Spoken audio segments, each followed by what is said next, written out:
नमस्कार साथियों, maths magnet channel में मैं शिवम गौतम आपका स्वागत करता हूं। आज मैं आपके सामने परसेंटेज की क्लास 3 लेकर हाजिर हुआ हूं, जिसमें हम आज टाइप 3 को सॉल्व करने वाले हैं। मैं आपको परसेंटेज चैप्टर करा रहा था, आज हम इसी को कंटिन्यू करेंगे और आज हम इसके टाइप 3 के सवालों को देखेंगे। यहाँ पर डिस्कस करेंगे कि टाइप 3 में किस सवालों को क्लासीफाई किया जा सकता है, किस तरह के सवालों को वर्गीकृत किया जा सकता है इसमें। जैसा कि सबसे पहले आपको सिर्फ परसेंटेज में ये 3 चीज़ें याद रखेंगे तो आपको परसेंटेज टॉपिक बहुत ही शानदार रहने वाला है। परसेंटेज कभी भी नंबर पर डिपेंड नहीं करता, आपको ये चीज़ याद रखनी होगी इसमें। और परसेंटेज हमेशा रेशियो पर डिपेंड करेगा, ये रेशियो की वजह से चेंज होता है। और परसेंटेज का मतलब होता है 100 पर गणना, परसेंटेज का मतलब होता है 1/100। अगर आपको ये 3 चीज़ याद हैं तो आपका पूरा परसेंटेज बहुत ही आसानी से होने वाला है मेरे दोस्तों। उसी के लिए मैं आपकी स्क्रीन पर एक क्वेश्चन लगवाता हूँ, आप उस क्वेश्चन को पढ़िए और उसको हम सॉल्व करने का प्रयास करते हैं।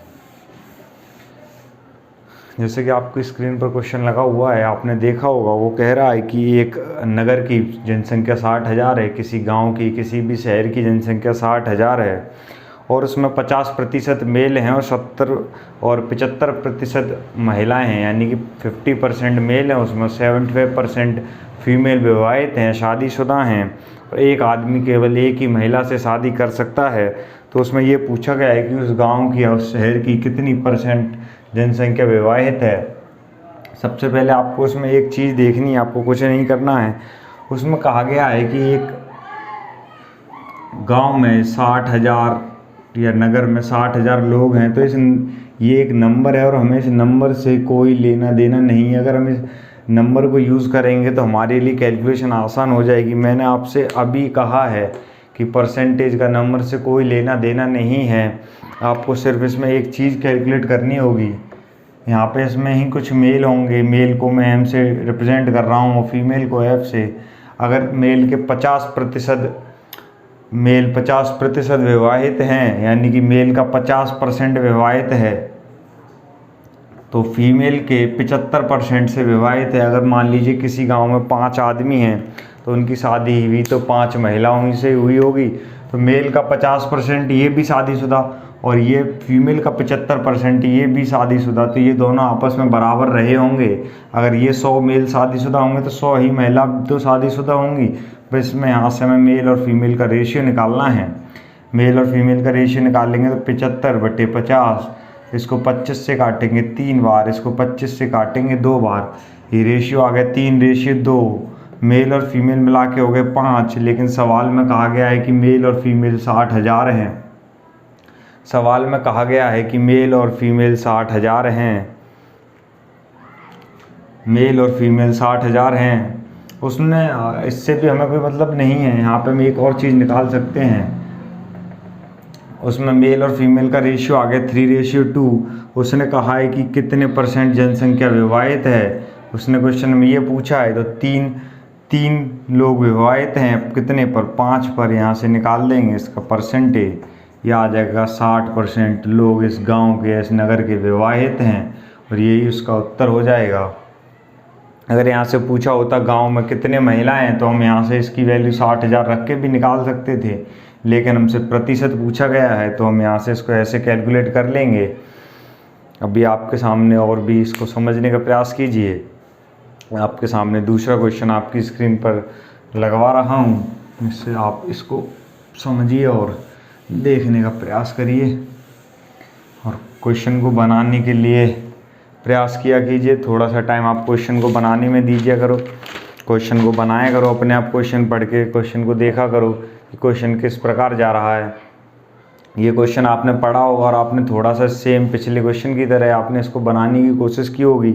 इसमें कहा गया है कि एक नगर की जनसंख्या 2,48,787 है और इसमें से कुछ मेल या फीमेल इतने % मेल हैं या रेशियो दे रखा है उनका, तो हमें कुछ नहीं करना है। उसने हमसे कहा है कि गांव की जनसंख्या 2,48,687 है, तो ये तो एक नंबर हो गया। हम इस नंबर से कैलकुलेट करेंगे तो हम फंस जाएंगे, आगे जाके हमारी कैलकुलेशन बहुत कठिन हो जाएगी। उसने हमसे ये कहा है इसमें ही कुछ मेल होंगे, इसमें कुछ फीमेल होंगे। इसी गांव में इतने जो लोग हैं उसमें से कुछ मेल होंगे, कुछ फीमेल होंगे। और उसने कहा है कि यदि नगर की पॉपुलेशन का 4%, 4/7 मेल है, यानी कि नगर में 4/7 मेल हैं, मतलब 7 पॉपुलेशन में से 4 मेल हैं तो 3 फीमेल ही तो हो जाएंगी। बस यही कहा है, अगर 4 मेल हैं 3 फीमेल हैं इसी गांव की जनसंख्या में, तो उसने बस यही कहा है कि उसने पूछा है कि 1 पुरुष 2 महिलाओं, उसने क्वेश्चन में कहा है कि विवाहित जनसंख्या पूछी गई है, तो इसने बस यही निकालना है कि द शेष 25% मेल आर मैरिड, और उसने कहा है कि 25% मेल मैरिड हैं। अगर उसमें कहा है 25% मेल अगर इसके मैरिड हुए तो 4 का 25% अगर मैरिड हुए, यानी कि 1 लोग शादीशुदा है, तो 1 आदमी ने 1 महिला से शादी की होगी, तो 2 लोग शादीशुदा हैं 7 लोगों पर, तो इसका परसेंटेज ये आपके सामने आ जाएगा 200/7। इसको आप लिख सकते हो 7 दूनी 14, 6 7 8 56, 28 सही 4/7% लोग इस गांव के शादीशुदा हैं, और ये आपके सामने आ जाएगा। इसको आप ऐसे कैलकुलेट कर पाएंगे। अब मैं आपके सामने तीसरा क्वेश्चन लगवा रहा हूँ, आप इसको समझने का प्रयास कीजिए। क्वेश्चन को बनाने, सबसे पहले आपको क्वेश्चन देखते ही क्वेश्चन को बनाना है, उसमें क्या दिया हुआ है, क्या पूछा गया। अगर आपको ये समझ आने लगेगा तो आप कहीं ना कहीं क्वेश्चन की तरफ अप्रोच करने लगोगे।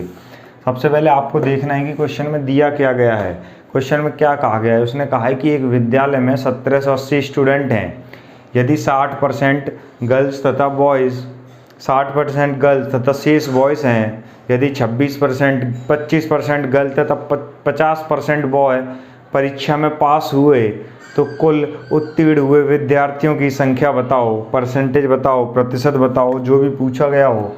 उसने कहा है कि 1780 विद्यालय में बच्चे हैं। अगर 1780 बच्चे और ये एक नंबर है, हमें इस नंबर से कोई कैलकुलेशन नहीं करनी, ये सिर्फ हमें भटकाने के लिए दिया गया है, हमें इस पर ध्यान देना ही नहीं है। अगर ये टोटल बच्चे हैं तो इसमें से कुछ गर्ल्स होंगी और कुछ बॉयज़ होंगे। इसमें बस यही कहा गया है कि 60% गर्ल्स हैं, शेष बॉयज़ हैं, मतलब 60% गर्ल्स मतलब 60 लड़कियां हैं, तो 40% शेष जो बच्चे वो बॉयज़ हैं। बस इसमें यही कहा गया है, इसी पर ध्यान देना है। अगर ये 40 बॉयज़ और ये 60 बॉयज़ हैं आपके पास, इसमें से 25% गर्ल पास हुई, अगर यहाँ से 25% अगर गर्ल्स लड़कियां पास हुई तो 60 का 25%, 60 का 25% 15, और यहाँ से इसके 50% पास हुए, यानी कि 20 लोग पास हुए, 20 लड़के पास हुए। तो बस इसने यही पूछा है कि कितने लोग सारे पास होंगे, कि 35 लोग पास हुए 100 में से, बस इसने इसका परसेंटेज ही पूछा है। 35% ओवरऑल विद्यार्थी पास हैं इसमें, यही इसका उत्तर हो जाएगा। मेरे दोस्तों, अब मैं आपके सामने नया क्वेश्चन, नेक्स्ट क्वेश्चन लगवा रहा हूँ, आप उसको समझने का प्रयास कीजिए। सबसे पहले क्वेश्चन को पढ़ते ही क्वेश्चन को बनाया करिए।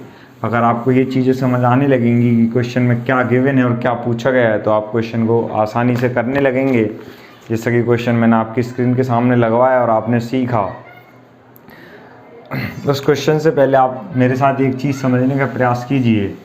अगर आपके पास 2 नंबर हैं, A × B = C, ये किसके बराबर है। जैसे कि मान लीजिए ये आपके पास 10 है और ये आपके पास 9 है, तो इन दोनों का गुणा 90 हो जाएगा। अगर मैं इस 9 में बदलाव करूं, अगर इस 9 में कुछ कम या ज़्यादा करूं, मान लीजिए मैं 9 की जगह 8 कर देता हूं, तो ये 80 हो जाएगा। अगर मैं इसमें बदलाव करता हूं तो इसका डायरेक्ट इफ़ेक्ट इस पर भी पड़ता है। अगर मैंने इसको 10% कम किया है तो ये भी 10% कम हो जाएगा। अगर आपको ये कंसेप्ट समझ आ रहा है तो इसी कंसेप्ट पर बेस्ड हैं आगे के कुछ सवाल।